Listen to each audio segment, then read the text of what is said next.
Oh man, looks like I guess the intro didn't play. Oh, it didn't? Oh, I guess not. Well, hello everybody. Hey guys. welcome to the Mile High Bandwagon on Shady Sports Network. Lovely life of doing live, but whatever. This is the NFL Week 15 preview. Yeah, right. So Week 15 preview, must-win matchups, and big predictions, guys. Big predictions. So quick rundown of tonight's show. We just got some playoff shout-outs, injury updates, waiver wire ads, start set questions. We'll be doing Justin's team of the week, his IDP of the week, top scores from last week. There were some pretty big scores. And then we'll be previewing the Broncos, Lions, and the Steelers coming up. So, we got a lot going on tonight. So thank you guys for tuning in. And just a reminder, you can catch us live every Tuesday, like tonight at 6:30 p.m. Mountain Standard Time, and every Sunday at 7 p.m. Mountain Standard Time. Same but different. Either way, you can catch us on ShadySportsNetwork.com and on all your favorite social media platforms on the Shady Sports Network. Don't forget to hit that like button, subscribe, and please share, guys. Mm-hmm. I'm your bus driver, Cedric Green. I got my co-pilot as always, Justin. What up, man? What up? I'm ready to go. I'm all nice and warm inside the house. It's getting colder up here. Gearing up for the playoffs. Just ready for another exciting week of football. I mean, some leagues I didn't make it. Oh well, I'll keep at it. I'll play spoiler and just do my thing. Other leagues, we're here, guys. We're ready for you. Let's get you all set up and launched to go for this week of football. It starts on Thursday. Playoffs start on Thursday.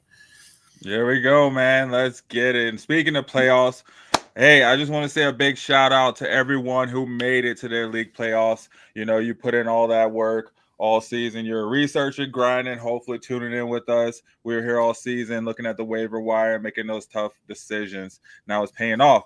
Even though you might have coasted in, or you might have just, made it in by the hair of your chinny chin, right?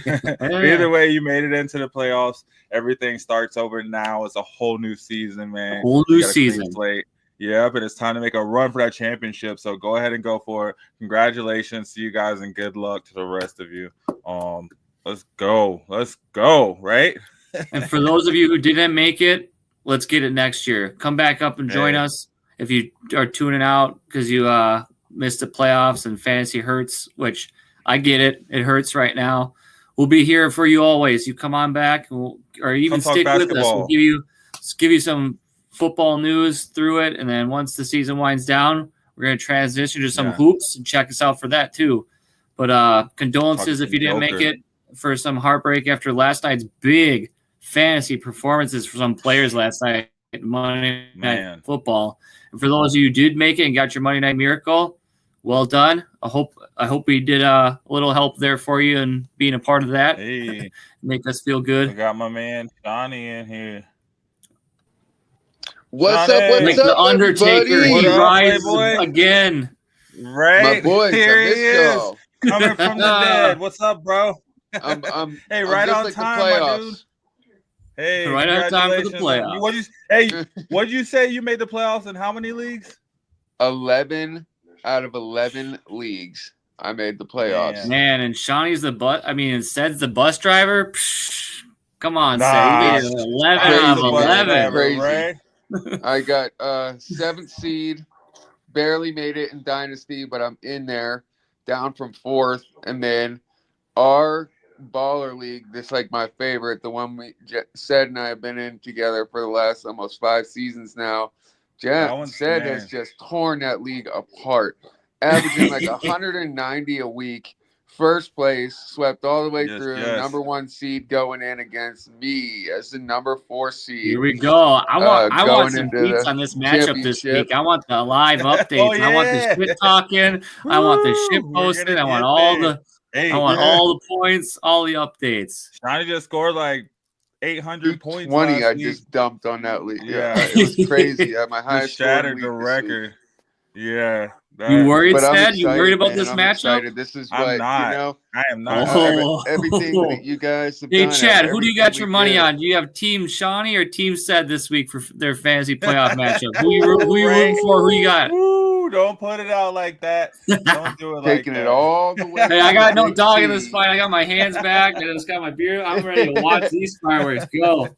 Hey, I got to buy in the other league. Hey, no. Yeah, you did. Yeah. So it's been good. I think I said 3 of 5. I'm actually 3 of 6. So I'm half and half, man.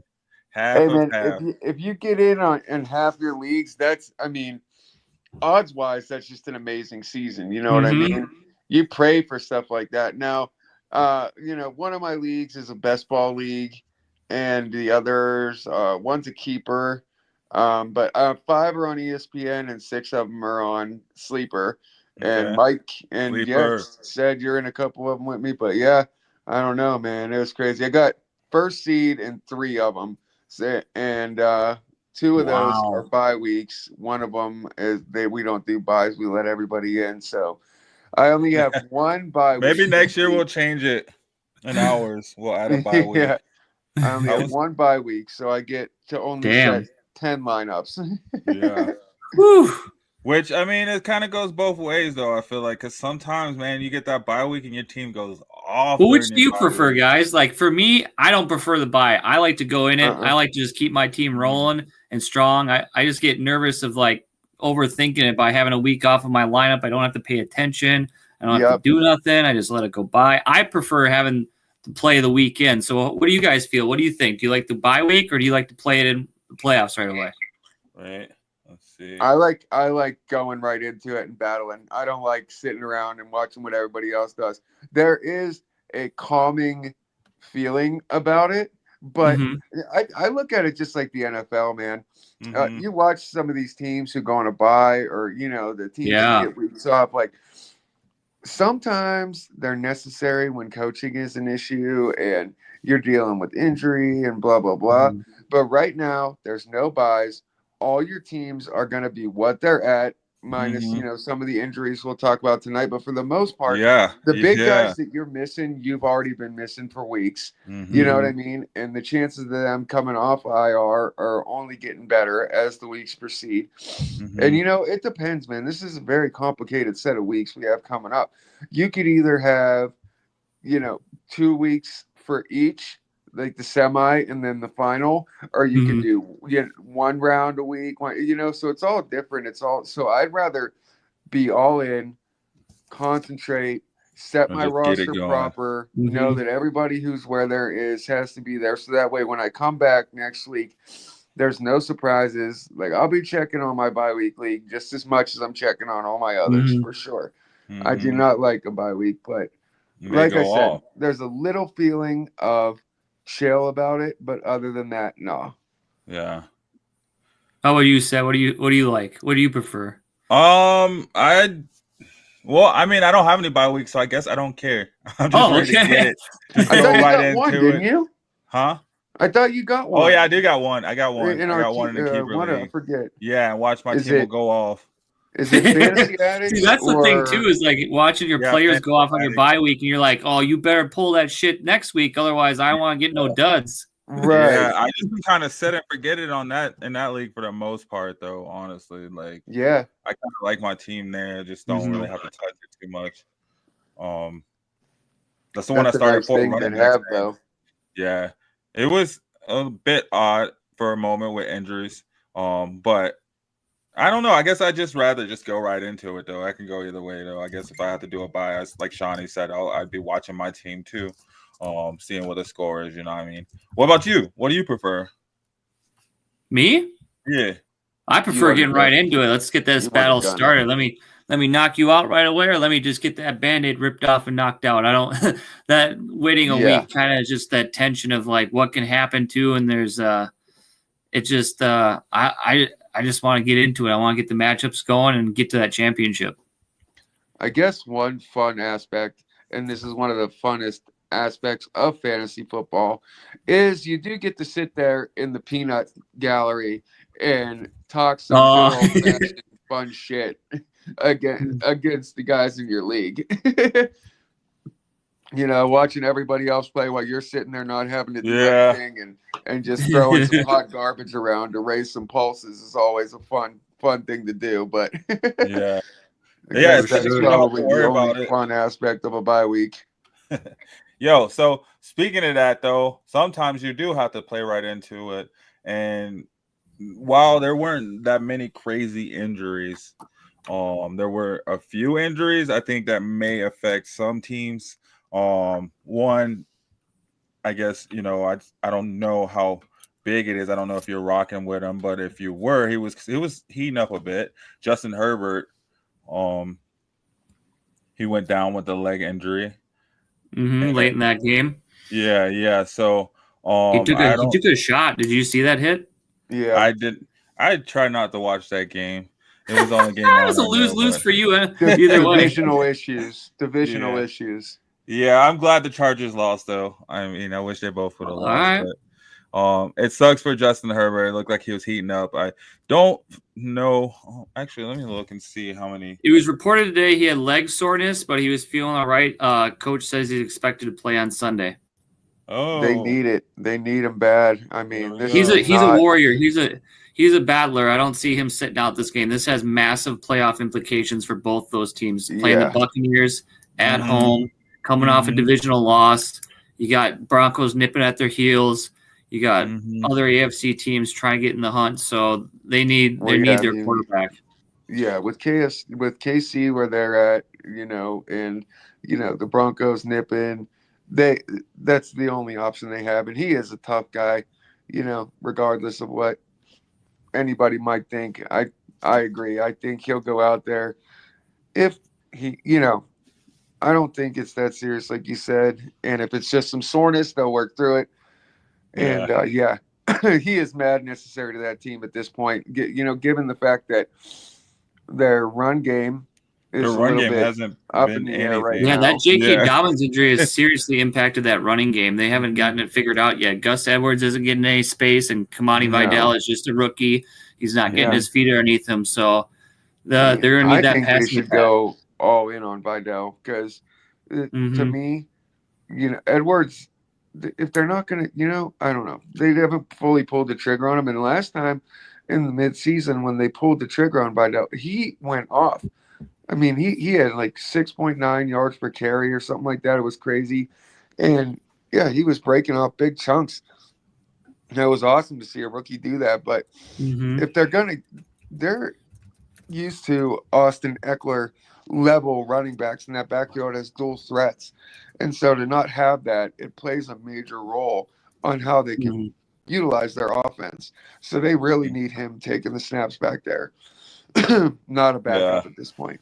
Yeah, so hopefully on that same team, Ladd McConkey today, he's likely to play on Sunday with his shoulder and knee injury. He has gotten a couple days of practice last week. He was really close to going. They held him out for precaution, and coach says that they expect him to play this week if he has a full, unwavering round of practices this week. They expect him to be out there.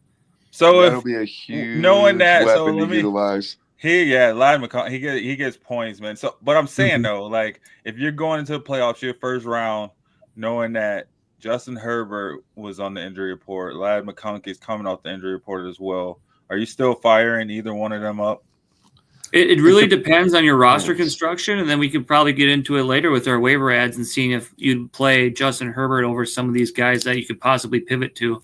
But with just alone in a microscope, looking at just the impact this game has on the playoff picture and just the weight it carries, I feel those guys tough it out and get out there. And then you got, it's just how much courage you got. You want to risk it? You want to play them with, the injury designation they're coming off of, and, with the reality that something might happen.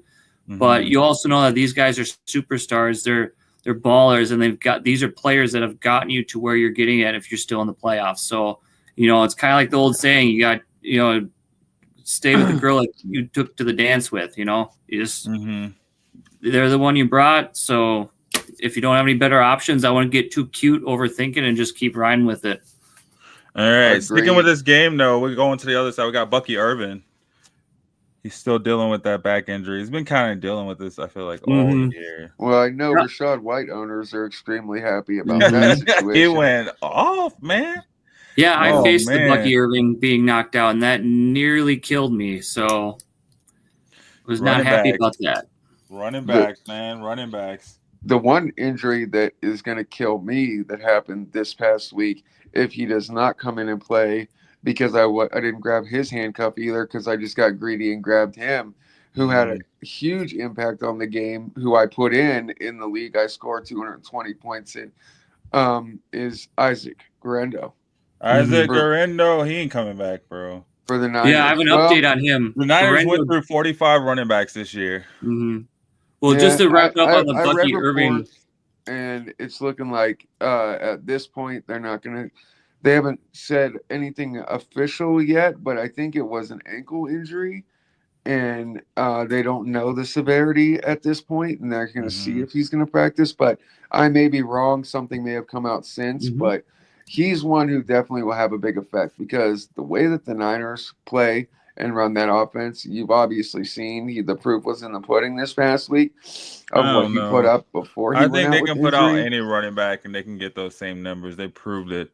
I don't know. They've been kind of doing it all season with anybody that they put in, but yeah, they've been notorious for that. But I can elaborate further on the Bucky Irving thing. Todd Bowles talked to this week after practices today, and he said that Bucky Irving is likely to play if he's feeling good enough to go, but he also realizes that if it becomes a question during game, that they might, pull him back during the game, and that's iffy. That's a risk. That's a roll of the dice. Whether I did this last week in a league I had him in, and I rolled him out there, and he got tightness again, and they yanked him out, and then Rashad White blew up. So that's one of them.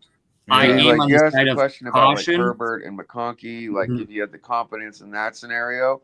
This is a scenario where it scares me to put that confidence in because that's a guy you're plugging into your roster that you want to say can guarantee you a 20 spot, just because he can, he's consistent like that. But with the way White played in his absence and the fact that they're saying they might hold him to a snap count makes me automatically, if there's a better issue, if you're in deeper leagues, makes me want to say, it sucks. You want them in there. You want to have the confidence, but you can't, man. You got to win this week. Yeah. And so you want to take a stance on it for this week on the show to the chat? I'm going to go. I would opt to not play Bucky Irving this week. Sit Bucky Irving. Sit Bucky Irving. That's what Fantasy Sports Reports is telling you guys out there. Be precautious and lean to not play Bucky Irving this week. Even if he does feel good enough to play, he can be pulled I agree. 100%. At any moment. I am in complete and then for Shawnee, for you with the Guerrero update, Shanahan updated us and said that he did not practice yesterday. He did not practice today, and he's not likely to play on Thursday night and be ready to go. At all. So Taylor is somebody we're going to have to talk about when we get to the waiver wire ad. The depth chart, the depth chart as of right now has it listed at Patrick Taylor. Patrick Taylor, I got him on my list too. Who else? Keyshawn Vaughn? Keyshawn Vaughn is the third guy. There's one other guy above him. We'll get there. We'll get there. Moving on, we'll get there. So Jonathan Brooks went down too. I forgot about that. Rip. His season is over. Torn his ACL, out for the year. That sucks. But I mean, if you're a Chuba owner, you're like, woo! Yeah, Hubbard went off, didn't he? Chuba went off. Ooh, he was going off. And we saw what Chase Brown did last night. Oh my God, CB was my boy last night. Man. And guess who's got the Cowboys defense on tap this week? Chuba Hubbard is playing the Cowboys at home. So they were saying, aren't the Panthers favored too? They're saying it's the first time they've been favored since 2022. They got I'm putting myself on this hill that I would start Chuba Hubbard for your fantasy playoffs this week. Absolutely. If you got him, start him with confidence. Yeah, so sit Bucky, start Chuba. I'm starting against Shady for sure. Solid RB2. Yeah. Would you start him over? Oh, we'll get there. Oh man, all right. Yeah, we're cooking. We're cooking. We got wide receivers though. George Pickens. Hamstring. Oh, man. Ooh, Shawnee, what's going on? Well, it's one thing that I saw is that Coach Tomlin is so awesome. And, regardless of injury, Pickens is on that sideline. He's hyping his guys up. And Wilson still had his chemistry with everybody he needed to, man. I mean, they rolled. And they continue to, and they're going to do it. with Pickens on the field or off. Of course, I would rather have him on the field than off. He's my boy. I have him in several leagues. I would be starting him regardless if I was a Steeler fan or not, because he's a freaking stud. He's a deep threat, always capable of scoring a touchdown. And Wilson, he's been solid, man. And, it's just the proof is in the pudding there. It sucks. I hate to hear it. But, Justin, do we have a timeline or severity? Yes, I was just going to update you. As of a few hours ago, Tomlin says Pickens is doubtful versus the Eagles, but there's a small chance he could play. He is suffering a grade 2 hamstring strain. This is a big game for them. It's believed to be more significant than initially thought. The whole remaining schedule for the Steelers is a very stressful one. Yeah. It's huge divisional matchups and the best teams in the NFL. Like, I think it's the Bills, Eagles, and then the Bengals and the Browns, or something like that. I don't know how. Yeah, I think that's what it is. So you fired up Pickens? What's up? Well, if he's a go, are you going to fire him up? If Pickens says he's healthy enough to go, I trust him, and I don't think Tomlin would start him unless he was ready. But the thing is, I don't think that he's going to play. I think he takes this week off and comes back next week if he's ready to go. But that's the thing. We're going to the playoffs. I just have this undeniable feeling about the situation. I think Pickens knows in his heart of hearts that you go out there too soon and you risk missing that postseason that, you long for as a second-year guy, and now you're the number one. You go out there when you're healthy and ready and when it's going to help the team the most, and that's going to be in the playoffs. So it wouldn't surprise me if he's sat this week and possibly next. I know these are huge games with big implications, but, I mean, we're still number one in that division and we're cruising. So Wild. Moving on. Yo, we got Green Bay's Romeo Doubs still in concussion protocol. This will be the third game he missed. So we got Watson stepping up. Looking like Well, we all know that Jaden Reed's in the doghouse. Yeah, is he? Wicks. We'll get to this. It sounds like we got some stuff to touch on. And then we got Cedric Tillman on the Browns. Still in concussion protocol. We'll see if he can come back. That'd be a good addition, I'd say, if he can. What about Elijah Moore? Was he was on the injury list, wasn't he? I'm not seeing Elijah Moore on this list. Okay, cool. So that was just as of last week. He came in healthy. Yeah, I said I can give you an update on both those guys. Yeah, via what's up, coaches? Yeah, here. Oh, and then Marcus Robinson too. We'll for Romeo Doubs, LaFleur said that he's still in protocol, and it does not sound as though he's trending towards a return this week, Sunday night against the Seahawks. Damn. Tillman, he's still in the protocol as well, but he hasn't made any progress according to Stefanski, so it's leaning towards another week of missing him as well. But it's still, he's got to go through a whole. Both those guys still have to go through their protocols, and depending on how that is trending, I know the Browns have the early game, and then the Packers have the night game, so that's a wild variance in whether or not either of those guys can start. So just something to keep an eye on. And then you wanted DeMarcus Robinson. Yeah, just to close out the wide receivers. Yeah, well, he did not practice yesterday, limited practice today, and it's to be determined whether or not he's going to play Thursday. He's limited. Thursday is a lot quicker than Sunday, but. Well, yeah, tomorrow will be the huge determining factor whether or not he can be good to go for Thursday against the Rams or against the Niners. I don't think anybody's using DeMarcus, whatever. All right, then we got in deep leagues. I see him in our dynasty. Yeah, see, makes sense. Makes sense. And likes of those guys. What about Dalton Kincaid? I was gonna say good question. Good question. I don't see Dalton Kincaid on here. I just see Will Dissly and Tyler Higbee. I know he's just out. He's not on IR. I think he's just been out.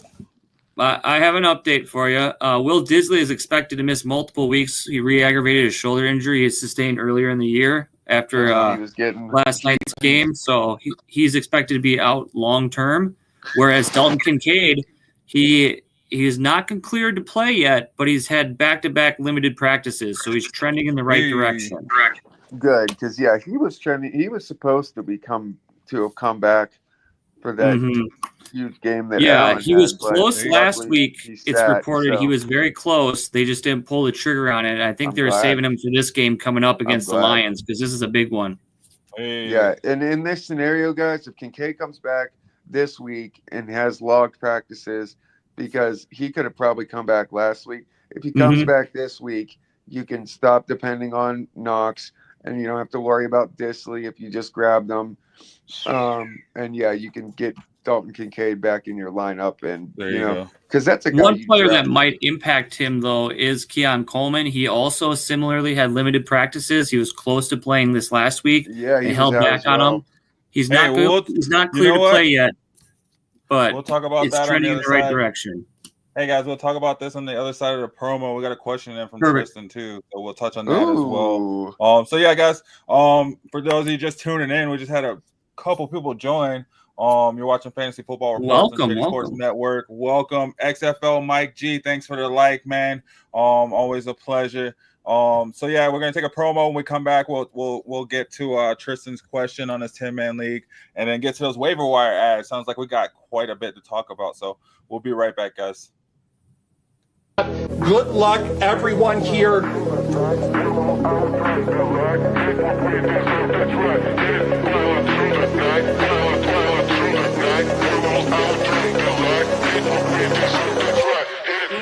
Oh my Lord, who is this? Joe Burrow! Joe Burrow! AFC North smoked it right here, baby. Fanatics, authenticated Joe Burrow on the speed, incredible hit, going to Alpha Wolf. Congratulations, Alpha. Yes, y'all. That was Breaks GPT with their mystery boxes. They have helmets, mini helmets, full-size helmets, jerseys, some pretty cool memorabilia. So check them out, Breaks GPT. Use our code Shady. You get $5 off of that. Yeah, guys, so you're watching Fantasy Football Report. Huh? If you do end up using our code and getting one of those memorabilia from Breaks GBT, please send in screenshots. We'd like to see what you end up getting. Right. Let us know what you get, and we would love to put it on the show and talk about it, right? I think that'd be pretty freaking awesome. So yeah, before we went to break, and welcome on Shawnee, man. We haven't had a Shawnee on in a minute, man. We've been kind of rolling wild on this bus without you, bro. So it's good to have you on tonight. We kept the seat warm. Yeah, you did. Hey. I know. Hey, Justin's been driving this mug for sure. Oh, no. I'm just sitting in the back enjoying my lunch in my little lunch box, just chiming in from time to time. Hey, guys, so we got a question in from Tristan on his 10-man league. So Tristan's in a 10-man half PPR league. First round in the playoffs right now. The starters Congratulations. Yeah, good job, Tristan. Starters are Jefferson, wide receiver 2, Puka, running back 1, Mixon. Running back 2, Kyron. Flex, Montgomery. Also, he has St. Brown bench. What do you think? Start, set. See, same. So he wants to. I guess you're asking if he should start St. Brown and over who? I guess either flex or in one of those receiver spots. Or you asking for St. Brown or Montgomery? Or Montgomery, yeah. I guess either way, right? This is just your roster, St. Brown bro, over Montgomery. You made the playoffs. His quarterback is Bo Nix. Hey, I like you already. Hey, welcome. Thanks, Christian. That's awesome. Bo leave. Kicker is Aubrey. Like and follow and subscribe and send us your friends. That like button. Please share. Yeah. So either what's the scenario? What do you guys think? We'll just go around. Who wants to go first? Who wants to take a shot at it? Yeah, so I will. So St. Brown over Montgomery. Okay. The rest of the lineup stays the same. It just really feels like whoever they want it to be their day is going to be their day in that Lions offense. But Montgomery is always the goal line guy, right? He's always going to get points at the goal line. At least get the ball at the goal line. He's going to get his carries in. And I don't know. I would keep Montgomery in at flex over St. Brown. And then to receiver, who are the Vikings playing this week? Vikings are playing the Bears Monday night. Oof. Oof, those lights will be bright. Yeah, that's a tough secondary for JJ. But dude, I just feel like the way that Darnold, Addison, and Jefferson are playing right now, there's not a whole lot that's going to stop that deep ball or that, I just don't think that. Mm-hmm. And then what about Puka against the 49ers, though?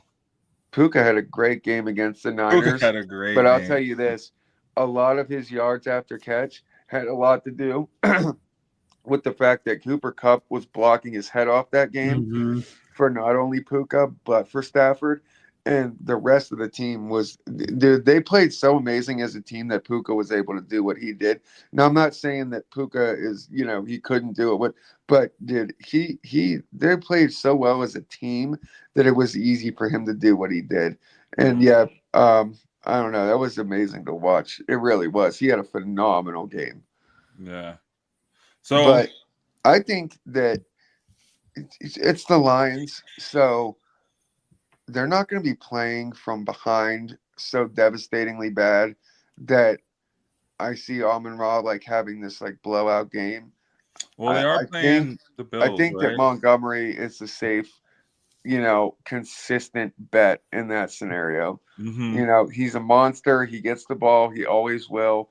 And anybody who lines up within that 5-yard line behind Jared Goff, he's probably going to get 6. So, yeah, I'd go DeMont over. But honestly, both are very fair, very even. They're both number ones at their position. He's a wide receiver 1. He's a running back 1. Yeah, it sucks having that. With his question said, you're keeping Jefferson at 1? Yeah. You're keeping Puka in the number 2 spot? I'm always keeping Jefferson. Well, I mean, yeah, but that's just a regular. Well, I'm just trying to help him wrap up his question for where you're going with it. So Jefferson's competing with Chase right now for the most yards, man. St. Brown is not in that conversation anymore, so he's not necessarily shooting for it. Whereas they really are. I feel like they are going back to back, just trying to one up each other right now. So I'm keeping Jefferson where he's at, and then Puka, he just makes you a believer every single week. You got no choice but to play Puka because as soon as you don't, he gets the opportunities every time. Matt Stafford is always looking at him. The thing with St. Brown is you can see it's Puka plain as day. Yeah, exactly. In the Lions offense, it could be Williams, it could be Montgomery, it could be Gibbs, it could be Laporta, it could be St. Brown, but St. Brown could get 13 catches for 100, for 75 yards and no touchdowns because all the touchdowns are getting vultured away. So that's the hard part with that offense, unfortunately. It's target share has gone down. Now the whole team's amazing. He's not just the superstar. Yeah, exactly. And because they don't need him to be the superstar either. That's the I guess the disadvantage of being good when it comes to fantasy, right? They don't need build the every team around you. Yeah. So for you guys, for Tristan's question, you're not adding St. Brown to his lineup? No, St. Brown staying on the bench. So that's 2 no's, Tristan, from Shawnee and said, but I'm going to lay out some other information for you guys to just clear your heads and clear your palate here. Here comes our Lions guy. For the running backs you have there with Mixon and Kyren Williams, I would start Mixon against the Dolphins for sure. That's a lock. I'd throw Jefferson as your wide receiver 1. I would throw Montgomery in your flex, and what I would be doing is I'd be switching out Puka to your flex, and I'd be putting Amon-Ra St. Brown in that wide receiver 2 spot while starting Montgomery and starting Mixon. I would not be starting Kyren Williams this week. I think it's going to be a shootout between the Niners and the Rams, and it's going to be a throw fest. And I think it's more likely that Puka gets in the end zone for the Rams than Kyren does. I feel Kyren, as well as he done this year and he did last week, I don't see him outperforming Mixon, and I don't see him having as safe of a floor as David Montgomery. So that's why I would start Mixon and Montgomery, my running back spots. And then as far as the wide receivers go, I'm more comfortable with Jefferson where you have him at, and I would just move Puka down to that flex spot, which is not a demotion. It's just I would have him there, and I'd put Amon-Ra St. Brown in the flex just because I feel like this Bills-Lions game is going to be points. Get you 10 points, and you like, dang it. But I was just gonna you my gotta case. look I was at, just gonna say my case why. Looking at it, though. I mean, you go either way. I mean, you're not wrong. The reason why I'd be putting Amon-Ra St. Brown in Tristan's lineup is because I feel that the over-under for this Bills-Lions game is going to be high. There's going to be points scored. These defenses both got exposed last week against their opponents, and they're both suffering some injuries, and they're both played some hard matchups so that those defenses could be reeling and gassed from the games they had previously. The only benefit is that the Lions have had 10 days of rest, where the Bills are only going to have 7 because the Lions have that mini bye playing on Thursday night. So the Lions will be prepared. They'll be rested. And I feel like all the pieces in both those offenses could be firing all cylinders. I see a very high floor game for both Montgomery and St. Brown, more so than Kyren Williams. And that's why I'd be moving Tristan Kyren Williams out of your running back spot, throwing Montgomery there and bringing Amon-Ra St. Brown to your lineups. Because to me personally, in the playoffs, with this matchup and with roster you got going on, I mean, you got a nice quarterback in Nix. That's a good solid floor. And your kicker Aubrey, that's a good set of points you got going there. Your defense is Arizona, which is a little bit, they got exposed last week to the Seahawks and got you negative points. But to just state my case overall, I think that the floor of the other players are a lot higher than of Kyron's. So that's why I'd have the way I looked at this, I looked at it as that his running backs 1 and 2 and his wide receivers 1 and 2 were already lineup locked, and we were only going with the flex. Given the situation now that you're talking about, mixing them all up, I definitely think that your roster choice is 100% the best. Definitely, put Amon-Ra in as that wide receiver 2, or in the flex, and just move Demont to your RB2 and put Williams on the bench. Yeah, absolutely. Okay. I agree 100%. If the Rams could run away with this game, no pun intended, I would be confidently having Kyren there. But I feel that game alone has playoff implications itself. The Niners won last week. Rams had a big win. They're both playing for that NFC West, so I can feel like it's going to be an air battle between Purdy and Stafford. And Stafford showed that he can throw the ball all over the place, and even against Josh Allen. And I would hate to miss out points with Puka, and I would hate to miss out points. Like, I would rather be more okay with having Kyren put 20 on my bench than having 30 points from Amon-Ra potentially if it's a full point PPR league. If he gets like 10, 13 catches, like you said, it's a half point touchdown or two. Yeah. Like, the PPR point of it too, it plays into effect too, because if it's a half point or even full point, then that factors in me starting a wide receiver over a running back. Okay. 100% agree. All right, so we're cool with that. We're putting St. Brown in, taking out Kyren. Well, I know you two guys. It's good both ways. He's got a good roster, and regardless of bias towards fandom, you're correct in this scenario, in my opinion, as a fantasy lover. you're 100% correct. All right, guys. So we got JD Wyatt. All right, so we got JD Wyatt. What up, JD Wyatt? What's popping? JD Wyatt said, I won the most misfit fantasy team ever. Won with the most misfit fantasy team ever this week. Appreciation to Addison carrying me with 39. I'd like to see this team. And see do you guys, what's a misfit fantasy team? Is that like an award? Misfit, I guess that's like a bunch of guys. That you wouldn't start normally. Yeah, they just went off. So like Addison. Oh yeah, I want to see a screenshot of that lineup. I want to see what you're talking about here. We got Nico Durdo over on Twitch. Shout out to Twitch users. I'd love to be a friend. Yes, we're trying to build a presence over there. So welcome, Twitch guys. Yeah. So yeah, we had 5 people on by JD. Yeah. JD had like 5 people on bot. Yeah, it was Buymageddon. Sure. Wow. Yeah, Buymageddon. Well done, JD. We got to get into these waiver wires, guys. So we're going to take a break real quick. We'll take a promo. Guys, you're watching Fantasy Football Reports on Shady Sports Network. Stick with us. Hit that like button. Please share. Get it out. And you know what? We will be right back, homies. Appreciate y'all.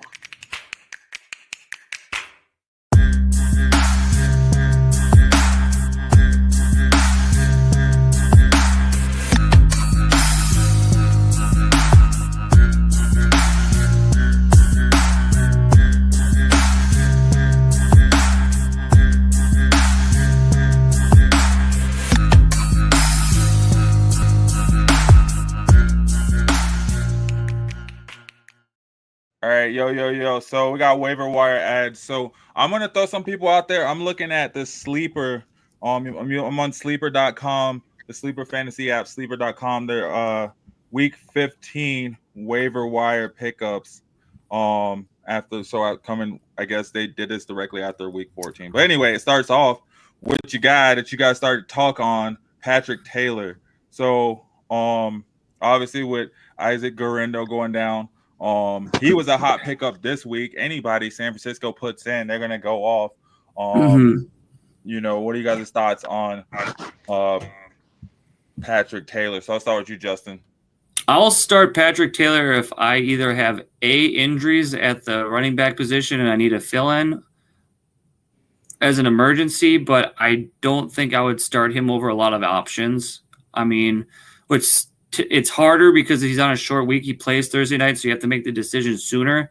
So unless if I'm in a dire situation, like some of the injuries to these other guys at running back position, like a Breece Hall or Bucky Irving or Kenneth Walker, or one of these guys that I know that probably aren't likely to play, I'd feel comfortable firing up Patrick Taylor just because the Niners are formulated as a run first team. They like to run the ball, and yes, they use multiple backs, but I mean, they have a trend here is where whoever that number one guy is in that offense, they pretend to produce, they put up points, but they do share the backfield, which is one of the liabilities you have going with someone like Patrick Taylor because he hasn't established himself in the running game or proven himself to be worthy of like a running back one workhorse carry load at this point in the season. So there's a little caution there, but yeah, I could see myself starting him in some scenarios, but it would take some things here and there for that to happen. Yeah. Shawnee, what are you doing? Are you looking for Patrick Taylor on the waiver wire? He's rostered on 8% of teams in sleeper right now, so on no teams. So Mike has already picked him up in the leagues that I'm in, and Mike is that guy. Of course, the waiver he's at 8%. But here's the deal: it depends on the depth of your league. It depends on what your injury situation is looking like, and here's why I like Isaac Guerrero. I had a sample size from him. I saw what he could do. I knew that he not only was a ground and pounder, but he's a dual threat. And I knew plugging him into my lineup, he was a guaranteed, flex at least worthy guy. With Taylor, I don't know. He hasn't gotten the eye test. Just a little bit that he played that last week. So the confidence in which I started Guerrero with this prior week, I don't have with Taylor yet. And this is the wrong time to be figuring out whether or not you want to be plugging a guy into your lineup. That is true. But it all comes down to whether or not you have to make that decision. Like Justin said, this is a decision that you have to make for the first game of the week. And it's going to be one of those ones where it's your first week of fantasy playoffs. And if on Thursday he puts up 3.9 because he got 39 yards on 7 carries, you're going to be looking at that 3.9 all the way through the weekend and being like, what the hell did I do? While someone on your bench has 17.8 or like 20 point, something that really could have changed the outcome of your lineup. So if you're in a dire spot, you don't have options, but I mean, at this point, I feel like you have somebody better that you can put there. So I'm going to go ahead and say for me, he's a wire ad. If you need to grab him from the wire, do so to keep him from somebody as a threat if you have the bench space. But he's not a guy that I'm starting with 100% confidence due to the fact that I don't know what he's going to do. I don't know what he's going to split. And we don't know if he's going to be that pass catching threat that Guerrero was while he was in there. So, yeah, I'm going to go ahead and say grab him if you want, put him on the bench, keep him away from your, Play defense. Actually, matchup, here, I'll put it like this. Start with caution. I'll put it like this. Okay, listen to this. Okay, so let's say you drafted CMC, right? You rode the Jordan Mason train. You got CMC back. You had the Isaac Garendo. So now you have to pick up a guy. So I'm gonna give you a couple of guys. So it's Patrick Taylor, Tank Bigsby, Sincere McCormick, or Isaiah Davis. So it's Isaiah Davis, Sincere McCormick, Tank Bigsby, or Patrick Taylor. Which one are you? I'm gonna throw my 2 cents in here at this point. Okay, Taylor had really good game. He had really good opportunities, and the touchdown made the difference. You would think, just like I did, that Amir Abdullah was going to be the guy because he's the next in line on the depth chart. So I started him, and I got 0.8 points from him while my matchup got, what they got from McCormick. Now that we know Abdullah is just going to be the returner and McCormick is that number 1 back, the Raiders run enough. And now, Justin, can you tell me their matchup this week? I think they have a tough matchup. The quite opposite. They have a friendly matchup to running backs this week. They're playing the Atlanta Falcons at home. Oh, okay. And just a little news. I would fire McCormick up. I would fire McCormick up over all those guys for sure. McCormick is my top guy out of all those guys because a little added update to that whole situation. Samir White has been placed on IR. He's done for the year. And Alexander Madison has an ankle. He's trending to return, but McCormick is still listed as the running back 1 in the depth chart. Yeah. And Madison behind him. So he's looking to get the running back 1 carries. He's looking to get the workhorse load. And like you said, Abdullah has been delegated to doing special teams duty essentially. So I like the matchup against the Falcons. And I like the idea of a Monday night miracle. I'd rather put my chips in on McCormick on Monday night than Patrick Taylor on Thursday night. Because I feel that and with their quarterback situation being what it is, because I think at this point it's Desmond Ridder who's slated and to start. I don't know how confident you are in Ridder, but I'm not. So if I'm the Raiders, I'd put the ball in someone else's hands. Exactly. Yeah. Perfect scenario right there. So, Jim, to answer your question, it's Sincere McCormick for me. Sincere McCormick. All right. So moving on, we got some quarterbacks. Let's just say for some reason, like you made it to the playoffs and your quarterback, I don't even know. So you had a Derek Carr and Aiden O'Connell. Yeah, you had a Derek Carr somehow, but your running backs. Or what about Levis? Or Will Levis. Yeah. You're looking at a quarterback. So we got a couple guys. Aaron Rodgers, Jameis Winston, Drake May, Kirk Cousins, and then I'm going to throw in Bryce Young. Okay. Bryce is, you know what? I've been looking, I've been watching, and he is a valuable pickup on the wire if you are in a pinch, regardless of what you've seen, what you think. I think that he's a good pickup for right now. I think it's the right time. I think he's able to utilize. I think that with Thielen back in and him doing what he's capable of doing, I don't think it's a bad idea. But so you would go been showing out a little bit for the Falcons too. So Kirk I'll Cousins? say those 2 guys. Kirk Cousins has been a weird one. He's always a weird one, right? He's always like, I don't want to start him, but I might start him. His passing yardage is great. He's like approaching over 300 yards. The problem is he isn't getting the ball into the end zone, and he's making mistakes and turning the ball over. But that can quickly change against the recipe for success might be this weekend against the Las Vegas Raiders.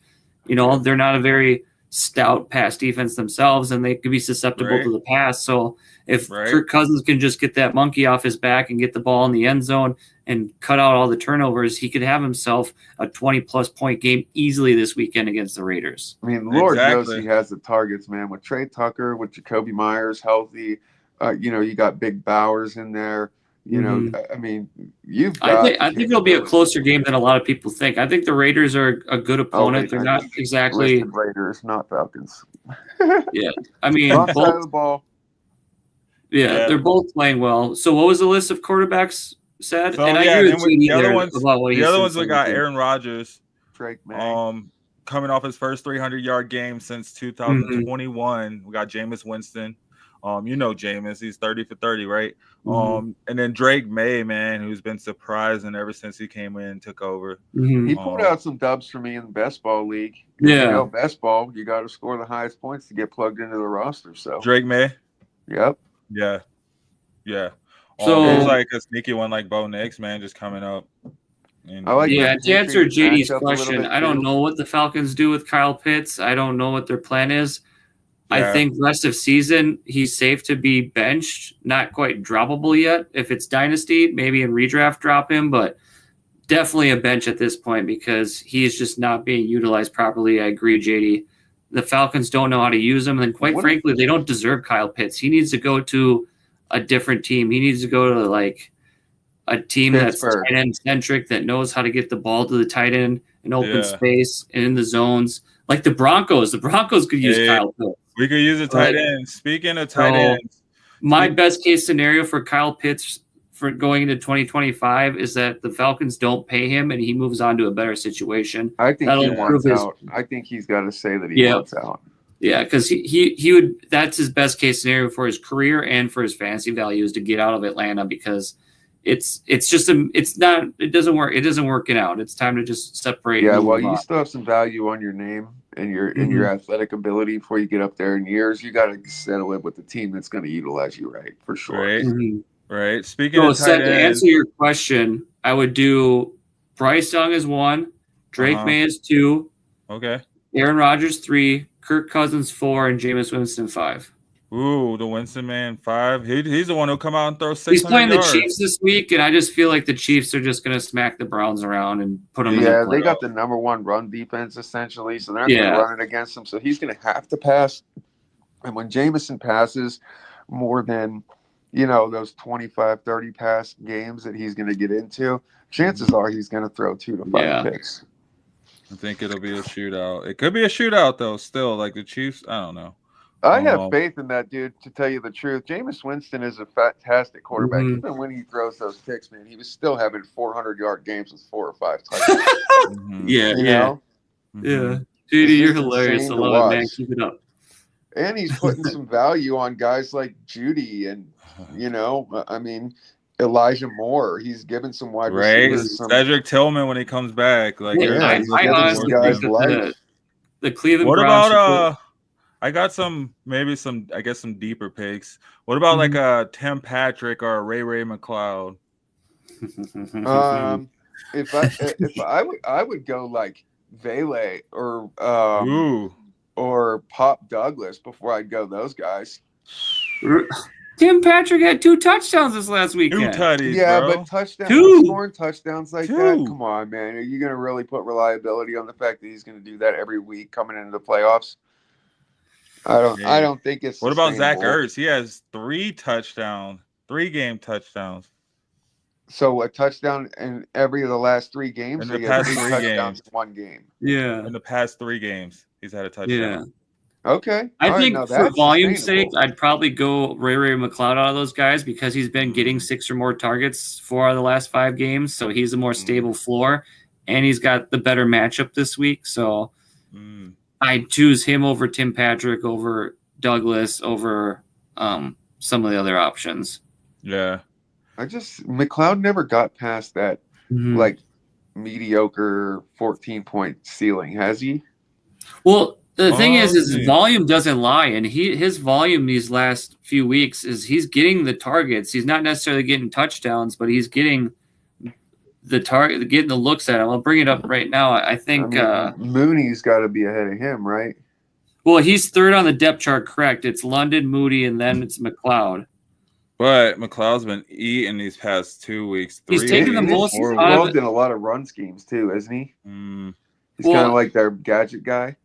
The thing is he's aside from last game, he was only on the field for 64% of snaps, but every game before that, he's been at 90% snap count. So he's been on the field all 3 downs. This last week, he had 11 targets.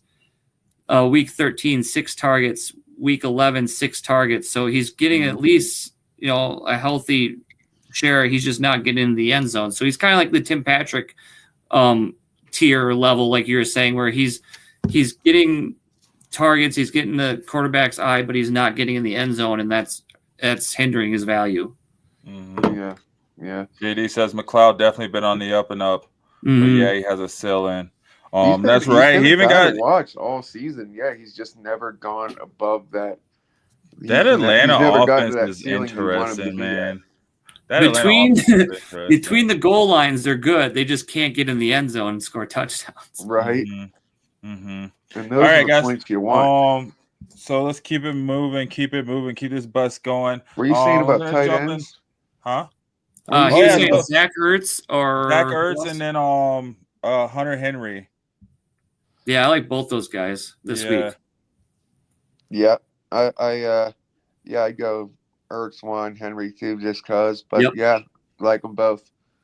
Like we said earlier, with Disley down, and lots of injury in that position. Kincaid might not be coming back. Knox has proven that he's not doing anything, so he's not someone you want to grab. I think everybody's pretty much grabbed up Freiermuth at this point. So yeah.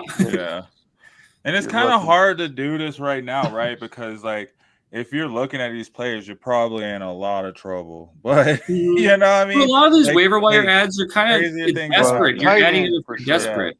Yeah. Exactly. And if you squeeze if you snuck into the playoffs, you're desperate. That's it for sure. So you're either desperate or you have the bench space where you can play defense against your opponents, where you don't want to see these players going off on you in your matchups. If it were the case, they have them in their flex or a tight end spot. I got lucky as hell, man. Any league that I had Kincaid in that I lost him, I immediately jumped on the Johnny train, and he has just gone off for me.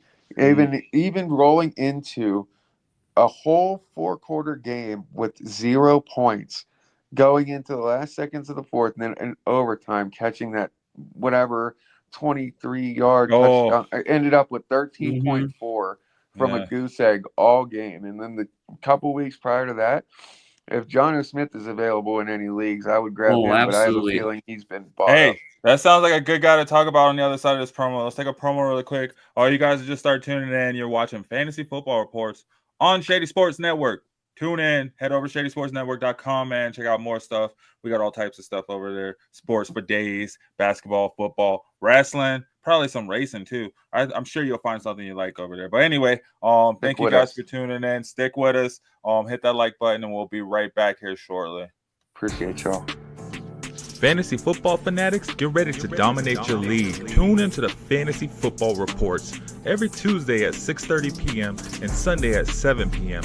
Mountain Standard Time. We're breaking down injury updates, who to start or sit, trade strategies, and lineup advice to help you crush the competition. So don't miss the inside scoop. Find Fantasy Football Reports on your favorite social media platform, live on the Shady Sports Network. Your championship starts here. Yes, it does. Championship starts right now for lots of people, right? You're getting ready to go into the weekend. Hopefully to get some big scores. And then we're just looking at, so I wanted to pull up a couple players. I know you started talking about Jonnu Smith, but we'll back it up. We'll look at some players that maybe you might want to start this weekend. I got one name to throw out there, see what you guys feel about it. Will Levis. And I know I don't even think I said his name all season on this show at all, anytime. But Will Levis has scored, double-digit points back to back. He has a pretty good matchup going in. What are your thoughts on Will Levis if maybe you're pretty desperate, you need a quarterback, or maybe there might be better? I mean, what do you think? Or maybe if you had Justin Herbert. Justin Herbert's iffy. I like Will Levis. You know what? I was surprised. Excuse me. I was so surprised at the beginning of the season to go back and kind of to see what my rosters were last season. And it blew my mind to see how many rosters I had Will Levis on at the end of last season, like rolling into the playoffs and regular season, because of how well he was doing at that point. Now, I mean, we got this whole regular season, and that's not what we're talking about. I mean, but now at this point, Dude, when he's on and his confidence is there and he can stand in the pocket and he gets the protection, he's a killer quarterback, man. It's just, you might not have the greatest weapons in the world, but I like the eye test for the last couple of weeks, like you said. And if you are in a situation, he is definitely one of maybe 2 or 3 guys that I would suggest plugging in there if you are in a desperate spot, for sure. What about you, Justin? How you feeling? Yeah, if you're feeling spicy this week in your matchups and you want to get desperate, I feel Will Levis's ceiling is just straight up gunslinging, getting Ridley involved, getting Nick Westbrook-Akine involved, getting Chigaquanko involved, just throwing that ball over the place. I mean, what do you have to lose? Your team's 3-10 now, something like that. Season's lost. You're not making a playoff run. So just showcase your abilities. Killing it too. Mm-hmm. Showcase the best of your abilities against honestly a porous Bengals secondary. Just take advantage of it. Take shots. And I feel that his ceiling is probably 22 to 25 points, but his floor is probably somewhere between 10 and 12, which isn't terrible. It isn't going to murder your week or your matchup by any means, but it's definitely someone to take a look at against this Bengals secondary this week, that if you need to fill in for if Herbert isn't able to go, or if you're not feeling quite comfortable with a Winston or any of those other quarterbacks we talked about, I'm confident rolling out Will Levis. And what is an underrated ability about his too that he doesn't get much talk about for is he's also somewhat of a mobile quarterback. He can stretch the field for first downs with his legs and keep drives going. So, and for that, it's worthy of a start if you need him. Yeah. All right. Cool. We got to start on a Will Levis. All right, moving on to running backs. I know we talked about a few that may be on the waiver wires. This guy may already be on your team. Rico Dowdle. Man. My main dog. Yo, how are we feeling about Rico Dowdle as a start this week? Well, the Dallas Cowboys sure think that they have their guy and they're confident in him. And that has to say something for the guy. And we all watch. We see what happens. He's not horrible. He gets his yardage. But he's not the center of the show. And the ball doesn't end up in his hand. How many touchdowns does he have? Dowdle? I mean, what kind of goal line work does he actually get? He went off last week, man. Let's see. This guy. He's the number 6 running back on Sleeper. Touchdowns. He's had 1 rushing touchdown. I think all season. Yeah, because that either goes to Tolbert or Lamb or. But he's gotten decent points though these past 3 weeks. Making it, the yardage is nice, but I don't know. Me personally, there's too many running backs out there. At this point, I feel like guys are pretty set there. But I mean, if there is, he's one guy that I have seen on the wire that if I was in a Taylor or him situation, I'd go Dowdle. You know what I mean? So I'm not going to be that guy and say, no, I'm not going to start him. The Cowboys suck. He doesn't get the work because he is that workhorse, man. He is the guy who's getting the yards going up the field. And if it ends with Aubrey or if it ends with Lamb, whatever, who knows? And there's always the possibility he gets into the end zone. So like we were talking about earlier, I mean, who are these guys that we're going to start over Taylor?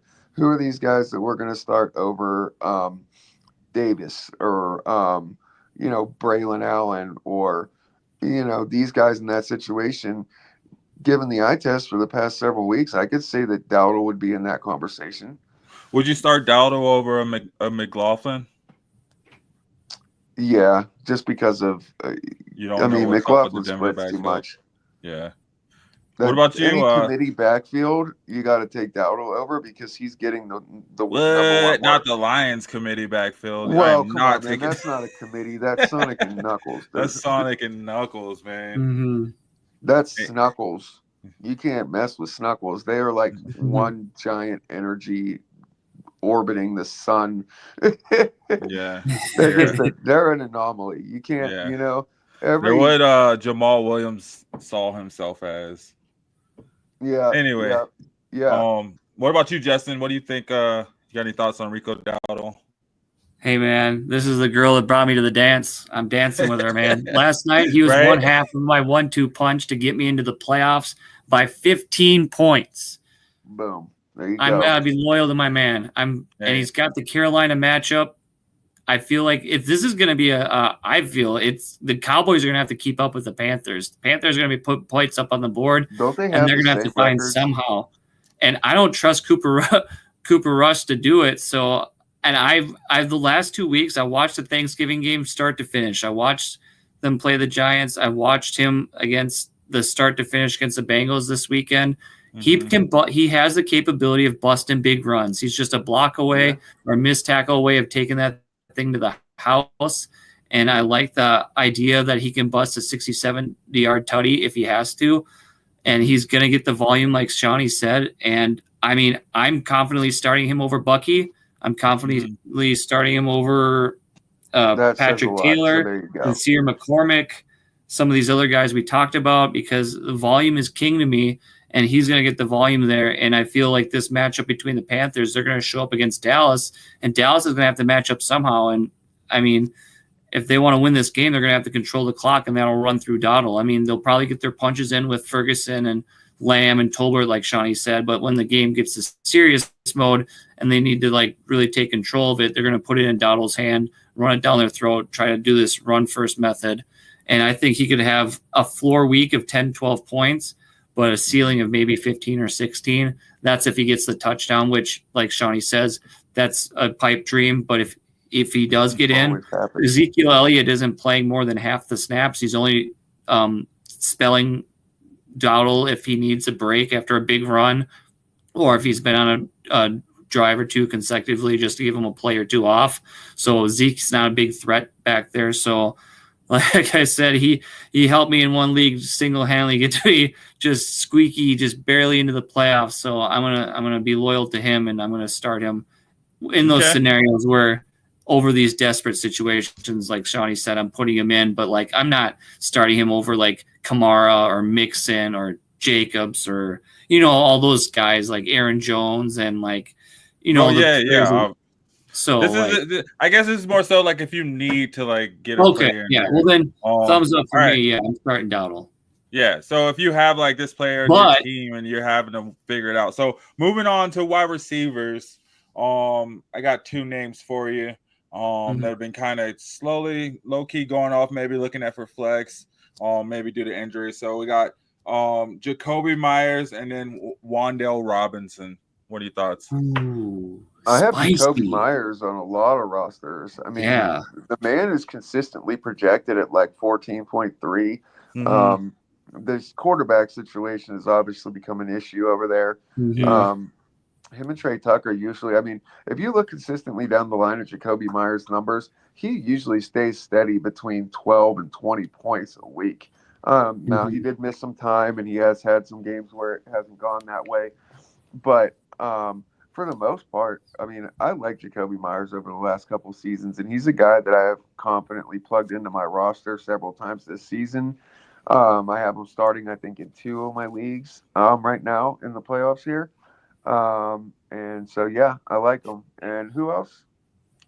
It was Wan'Dale Robinson for the Giants. Robinson, I don't have any shares of, but obviously, he's been that guy. If you need to, and you're having trouble, I mean, maybe you need to flex this week because you're dealing with some injury. Normally, you have Bucky there, or like some running back that's hurt, or someone in that flex scenario. He would definitely fit in there real nicely. Justin, you got any thoughts on those? Jacoby Myers? Give me Jacoby Myers over Wan'Dale. Yeah. That's my vote. I mean, the only concern I have for Jacoby is the quarterback situation, which is the same concern for Wan'Dale because we don't know if it's going to be Tommy DeVito this week because he's healthy and back at practice, or if it's going to be Drew Lock again. So, I mean, I'll go for the Monday Night Miracle, and I like the floor. I like the performances that Jacoby's put out over Wan'Dale this year. Cool. Cool. Well, moving on, we got some tight ends. So we got Jawan Johnson, of the Saints are Jonnu Smith of the Dolphins. Yeah, I'm Jonnu, man. I'm a believer. Jonnu. The last 3 weeks I've had him in. I've gotten dubs. He's pulled me out of tight spots. Mm-hmm. It's been great because Kincaid was supposed to be there, and Kincaid, I think, was even more inconsistent. Now, this last week scared the hell out of me, but all of a sudden I look down and there's 13.4 points out of nowhere, and I'm in the lead.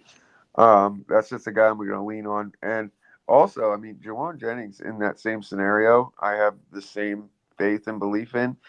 There's trouble at the tight end position, and it's tight. It's hard to navigate. I think these are both guys that right now you can be confident in starting. I go either one if you're having trouble there in that position, with everybody that's out or with matchups this week. For sure. Okay. Justin, any thoughts? What do you think? Jonnu Smith or Juwan Johnson? Who you starting? Jonnu Smith, I'm smashing it. That man, I picked him up when I could right away, and he's been a happy fill-in at the tight end position for sure. Like, I'm not going away from him. They're playing the Texans this week, and I feel that could be a barn burner of a game. A lot of touchdowns to be scored, and I want pieces in that offense. And I think Jonnu Smith is a good security blanket for Tua, because one thing I've noticed from Tua this year, since he's been back, comparatively to last year, he's not throwing that deep ball or that hero ball. He's been really close to the line of scrimmage or over the middle, and that's Jonnu Smith's bread and butter. He's really feasted off of that, along with Jalen Waddle in his stead too, and that's hurt Tyreek Hill, as we've seen over the course of this year. I know Tyreek got the touchdown last week, but over the course, the body of work here, Tua has been more closer to the line of scrimmage and not throwing up prayer balls as much. He's playing more conservatively, and that caters to more of Jonnu Smith's skill set and his talent ability. And he's been I think he's been double digits every week since for however long. So I do that because also Juwan Johnson, he's got quarterback questions. It's not going to be Spencer Rattler. Derek Carr is iffy, and we're leaning on the side of not playing. And we've only seen a little bit of this Jake Horner guy, and he hasn't really shown enough promise to warrant, throwing in Juwan in your tight end spot. Even though Juwan is talented, he's been producing in years past. But it's just, this is playoff time. This is big boy pants time. Big boy. And you need surefire stuff. Awesome. Hey guys, so I want to do something a little different. I know we normally do Justin's hello third rail by the way too, and Omar. But I have a strict schedule tonight. So we're gonna take a longer promo break for Wanted really quick, and then when we come back, we're gonna do a preview of the game. So Shani, I want to talk about this Steelers Eagles game. Yeah. And then absolutely. I want to get your thoughts on that, and then we'll roll into the Lions Bills game, and then we'll end out with the Broncos. Shout out to Third Rail with Omar. What up, bro? Yeah. Shout out Third Rail Omar. What's up, brother? Hey, thanks for tuning in. Don't forget to hit that like button, smash it. Please smash the share button, get it out. Stay with us, guys. And we'll return the love as well. Let's get a promo in real quick for Wanted. And then we'll be right back. Appreciate y'all. True crime fans, I have a podcast you need to check out. Wanted. That's right. Wanted. Hosted by A.C. Roberts. This takes you into the darkest corners of unsolved history. Each episode dives deep into the chilling cases of killers who vanished into thin air. Some you've heard of, and some you haven't. Imagine the terror of the Texarkana moonlight murders, or the mysterious legends of the bloody Benders still haunting Kansas. AC doesn't just tell you what happened. She immerses you in it, taking you step by step through each unsolved case in a gripping storytelling style atmosphere. So if you are ready to explore killers who got away, search for Wanted on Spotify, Apple, and wherever you listen to podcasts. That's right, Wanted. WANTED on Spotify, Apple, and wherever you listen to podcasts. And then go follow them on Instagram at _wanted_podcast. That's Nice. I have to shorten that down. Hey guys, welcome back. Welcome back, guys. Fantasy Football Reports on Shady Sports Network. Hey guys, killing it, rocking with us. What is this episode like? I think it's episode 41 actually on the season. Hell yeah. Woo! Yeah. So that's really cool. Bringing it into the playoffs again. Shout out to everyone that's made the playoffs, man. It's been a long journey. It's been a fun journey. But we are here. We're here together. It's been. Hey. And we're here in the playoffs, man. So going into the week, hey, let's get into some previews really quick. And we got Shani on, so I figured we'd start off with the Steelers-Eagles game. What a shootout. Battle for Pennsylvania. Battle of Pennsylvania. And big points in fantasy, right? Like potential Super Bowl preview. I'm just gonna say huge implications. I wouldn't go that far. I wouldn't. Steelers are playing great. Eagles are playing great. Russ has to get past the Broncos first. He wants he has to get past the Broncos. He wants to get to. But anyway, oh my God, how great of an AFC championship would it be? Russell Wilson versus Bo Nix. Oh my God, you guys should do a voice channel if that's the case. Yeah, we'd have to do a lot. So much. We'd have to do a lot. We'll get into the Eagles and the Steelers. I know Jem's got a schedule to keep. Yep. Guys, I'm not the best at predicting these because I'm so biased with the Steelers, but I see this as an absolute shootout. I think that they're going to go possession for possession, lots of scoring. I can tell you right now that I have 2 picks besides our normal all right, let me just put it this way. Najee is going to have a great game. All right, he's going to let's do it this more way. than 65 yards rushing, even against that Eagles defense. Even with Zach Bond, he'll have 65-plus yards. I think Warren's going to be a big threat, but also we all know who the running back is on the other side of that ball. I can see he's going to struggle a little bit against that Steelers D. So I could see a lot of air traffic in this game. I really, really love Devontae Smith, and I really, really love Pat Freiermuth. Those are my 2 hot picks of this game to have over 20 fantasy points on the week. I love Devontae. He's the guy who's going to score those touchdowns. He's shown it. A.J. Brown is just down in target share, and Jalen's been doing a lot more in their running game. You know, they tend to do it even against tough defenses. The Steelers, they're going to run and gun. They're going to do the same thing. I have my Steelers winning 34-31. Close game. I could see it happening. High-scoring shootout.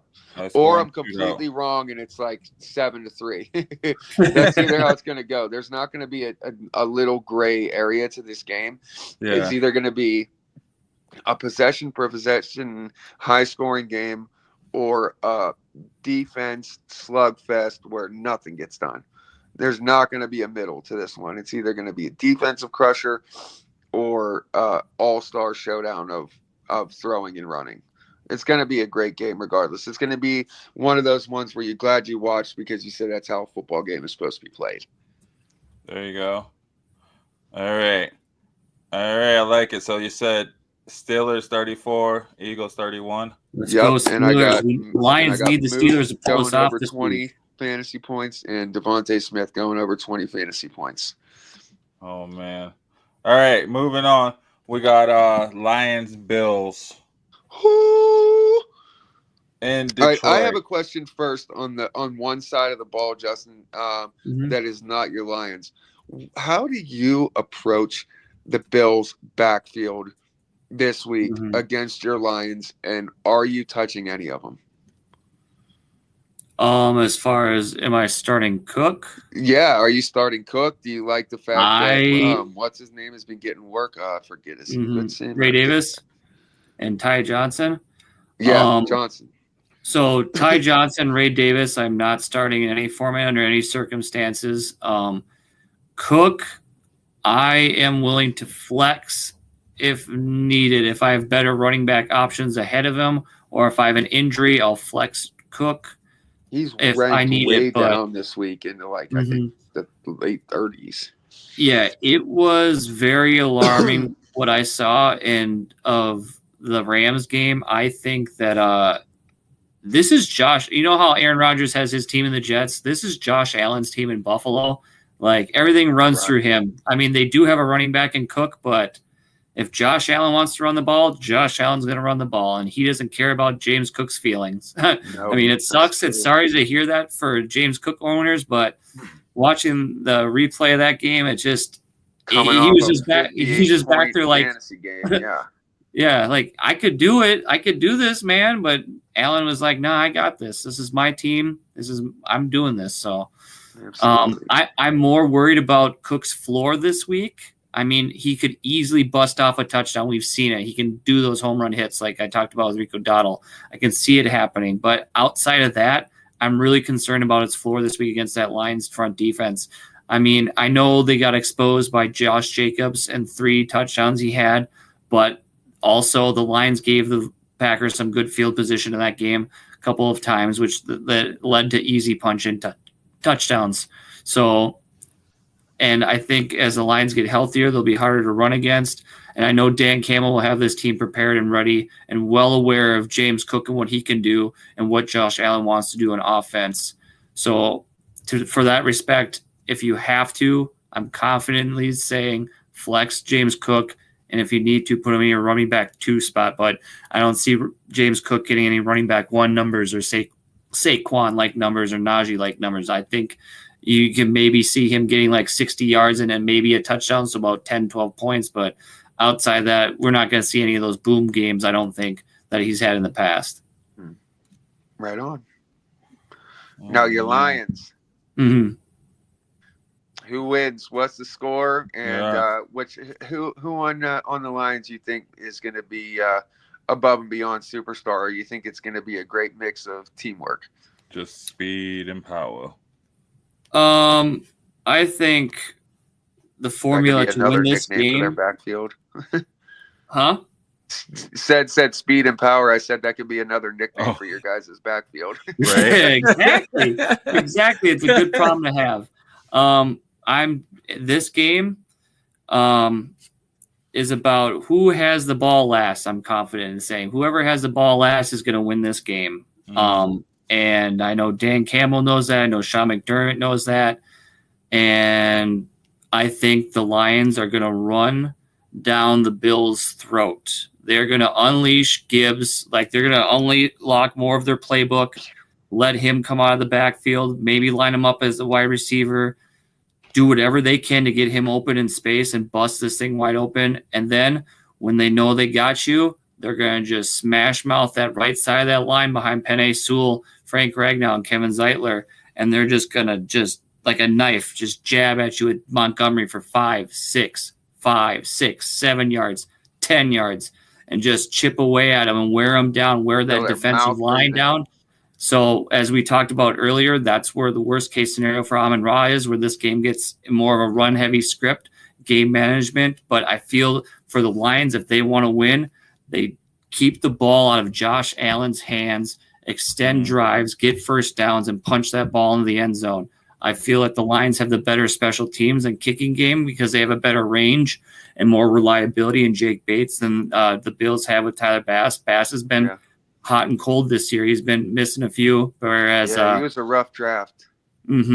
So I think this game comes down to special teams in the kicking. So Lions making them when they need it, and the Bills not missing them when they get their chance in plus territory. So that being said, I think this could be a lower scoring game than what we're anticipating or what we'd like to see, like a shootout, like the Rams-Bills game or the Packers-Lions game that we just got done seeing. I think this is more closer to the vest, limited possessions. And that being said, I think 30 points gets the win, but I see it being like a 29-23 game, hopefully in the Lions' favor. And it comes down to that last possession, whether that team scores and puts it to 30 or not.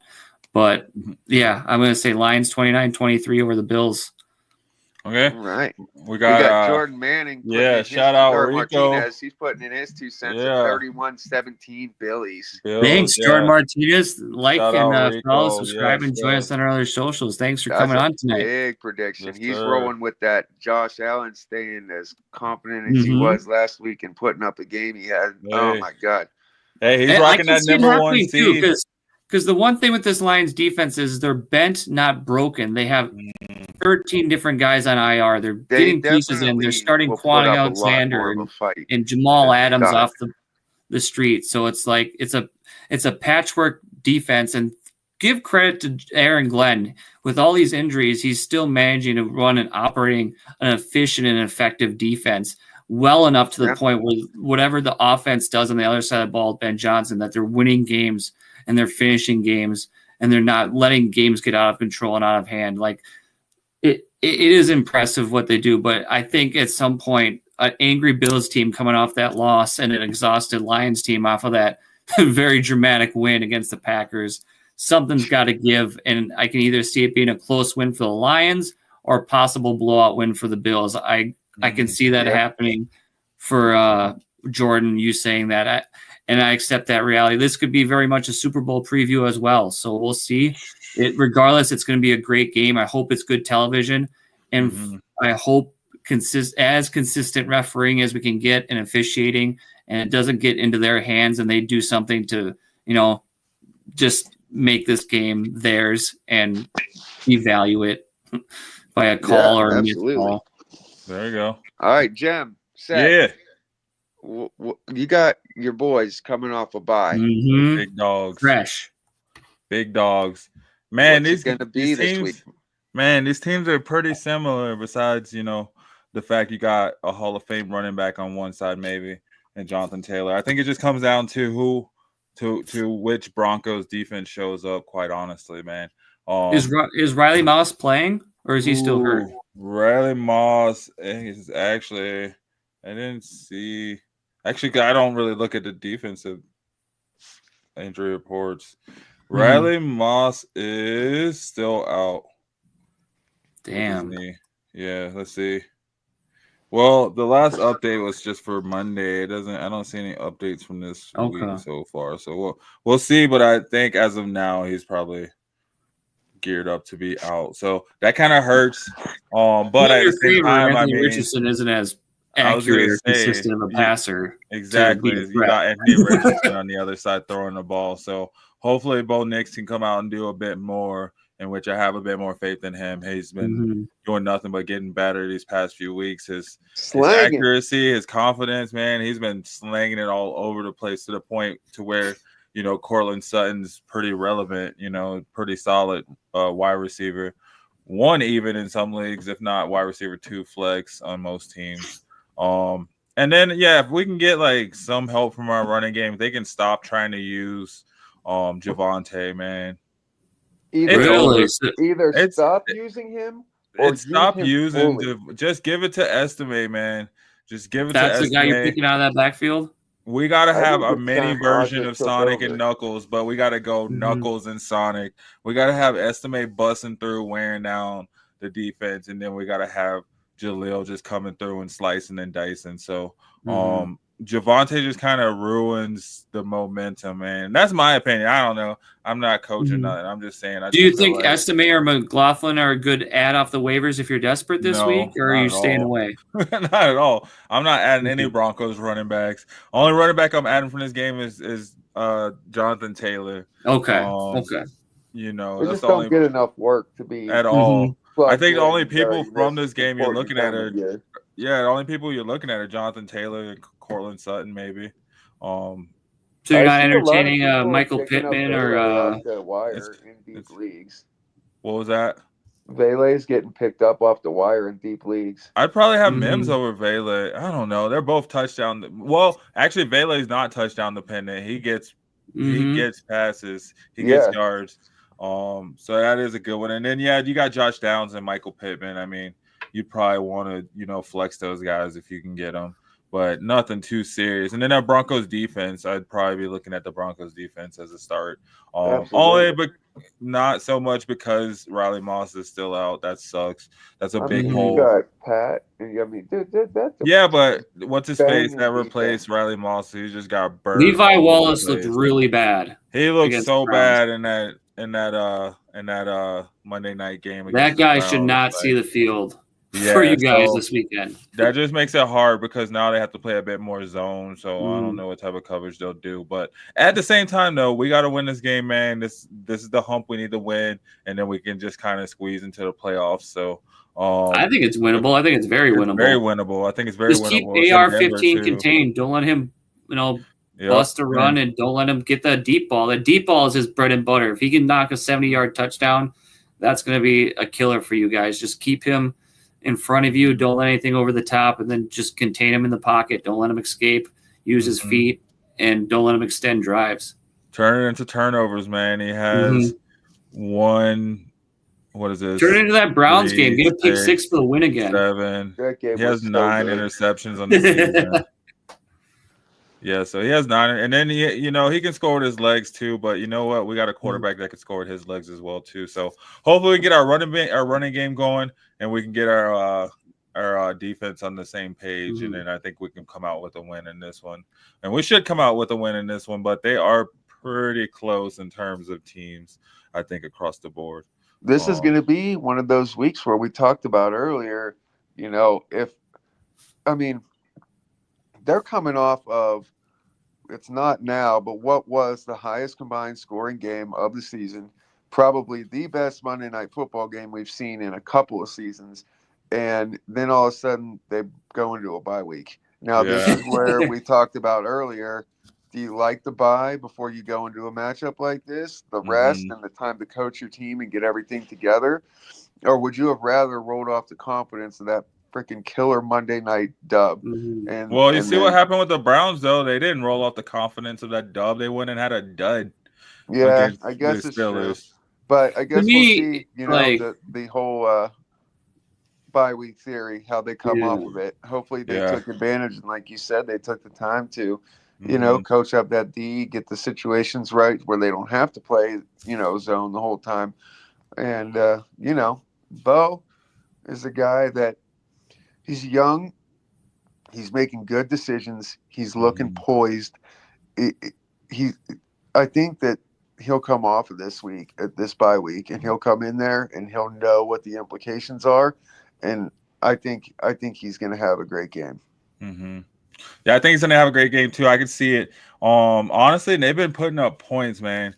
They have been putting up points. So I could see, kind of like with the Lions game, whoever gets to 30 is going to win this game. I could see it somewhere around there, like 27 to 17, something like that.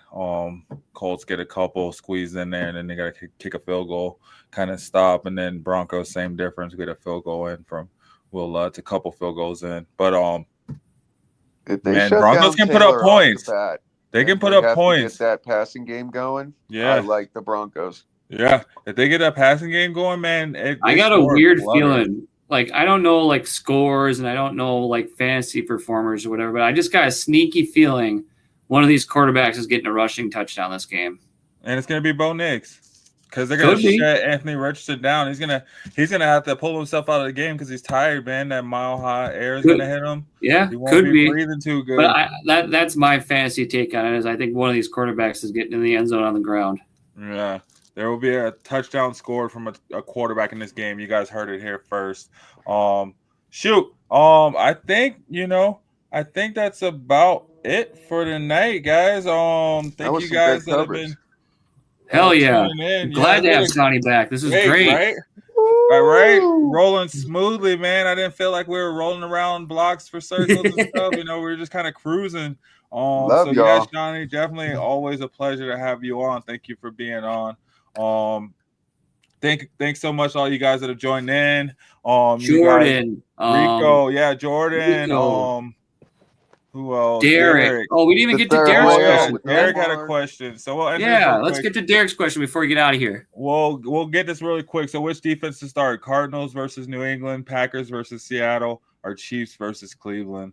I'd probably say Chiefs versus Cleveland, right? But I don't know, and man. Cleveland might score 45 points. I can see Chubb punching in a couple, and I can also see Elijah Moore or Jared. I can see that the Browns scoring on the Chiefs. I know the Chiefs have a great running defense, but they get in that situation. I mean, it's Nick Chubb. I think it's a hard Seattle, either way. You're kind of screwed. If I had to pick any of these, I would pick the Cardinals versus New England. Yeah, give me Cardinals versus New England at home. Cardinals versus New England. I'll go with that as well.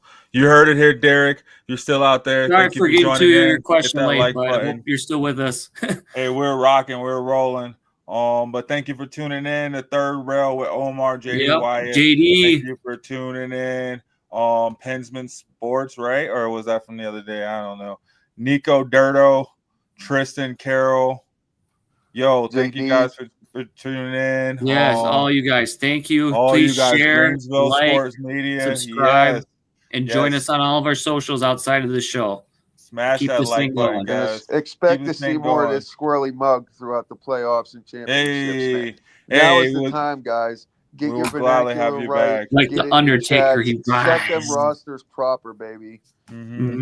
Yeah, so guys, get those questions in. You can jump in the Facebook group, Shady Sports Fantasy Reports. You could jump on the Discord page under Fantasy Football on the Shady Sports Discord page. Head over to ShadySportsNetwork.com. You can find all of this and more, other sports as well. Or on any social media network you follow, just look up Shady Sports Network or Fantasy Football Reports on Shady Sports Network. But no matter how you look it up, when you do look it up, don't forget to follow, like, and subscribe, right? Please hit that share button. Check our promos, man. Yes. You get $5 off your memorabilia. Who knows what cool stuff you guys could get. I'm looking forward to get one once my finances in order, and when I do, I'll let you guys know. If any of you, like we said earlier, pick one up, we'll have you on to show us what you got. At least, get that'd be dope. We want to see it. We want to see it. Let us know. Yeah, let us know, guys. We want to see it. And then, check out the Wanted podcast. Head over and check them out on Instagram or Spotify or anywhere you listen to your podcast. Also, I think we'll have a few other sponsors coming too. So, guys, if you're looking for promo for your business or whatnot, reach out to me. I'll be happy to sit down and talk to you. 303 Bandwagon. Hit them up. We can get it going. Yeah, 303 Bandwagon. Our Fantasy Football Reports. Hit us up on the group, Shady Sports Fantasy Reports.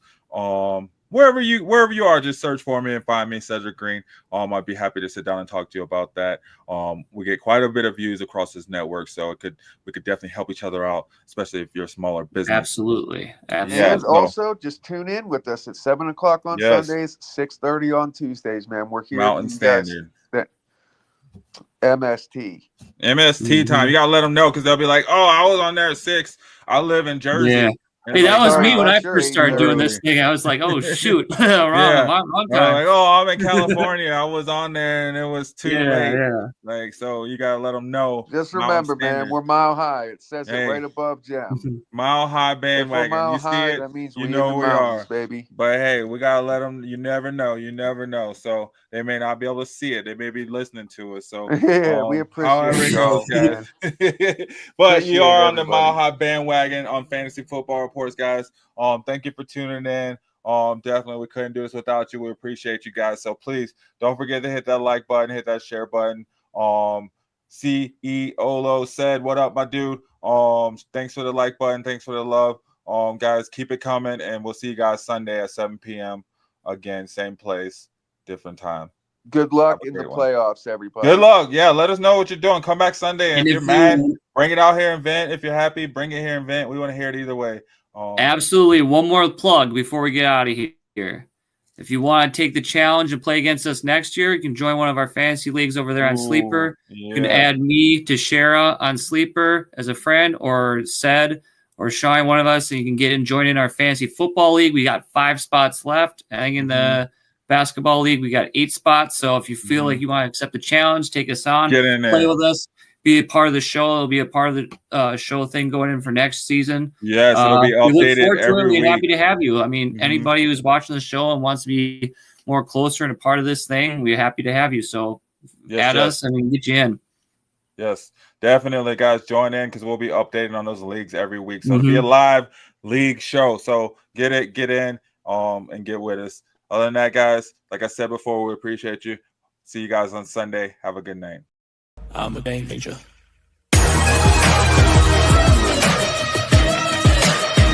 I'm a game changer.